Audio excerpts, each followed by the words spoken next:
Je me souviens de la genèse du petit traité des émotions. Au fond, c'est un petit caillou tombé d'un grand traité que je suis toujours en train d'écrire, commencé il y a 10 ans, qui s'appelle le grand traité des corps, qui irait depuis la physique jusqu'à l'éthique.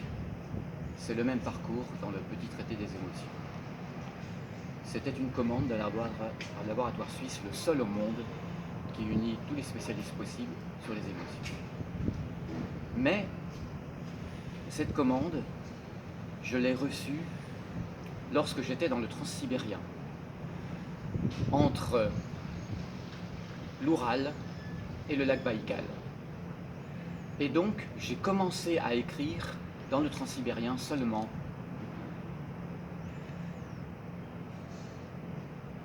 On dirait en art une maquette, en logique, on dirait une suite de propositions,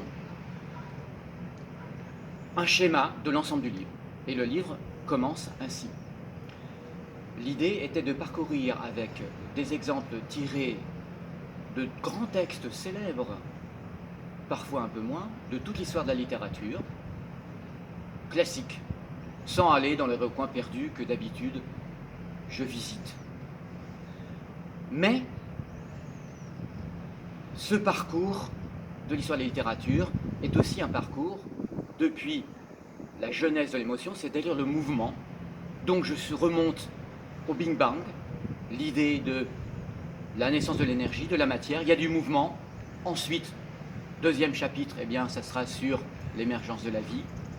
Une cellule, il y a un intérieur, un extérieur, et à partir de ce moment-là, il y a possibilité d'échange entre l'intérieur et l'extérieur. Ensuite, les animaux, ont-ils une âme ou pas? Descartes dit non, ils n'ont pas d'âme. Argos, chien d'Ulysse, meurt au bout de 20 ans de désespoir et de joie. Ulysse refuse d'être reconnu par lui, il en meurt. Et puis, ça va jusqu'à l'émotion extrême, au-delà du tragique, au-delà du comique. L'émotion extrême, pour moi, c'est la joie. La joie, ça dépasse l'émotion, c'est quelque chose d'éthique. On retrouve ça chez Spinoza. Donc, de chapitre en chapitre, on part du Big Bang, en quelque sorte, c'est un poème, et on va jusque à l'émotion éthique qu'on trouve par exemple chez Pascal.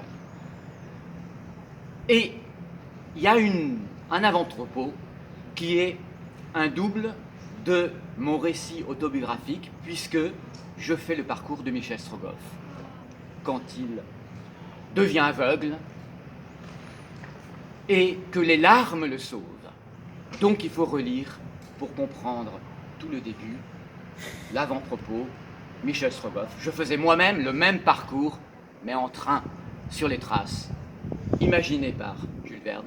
Mais moi, j'étais, pendant 3 jours, dans l'approche du nord-est du lac Baïkal.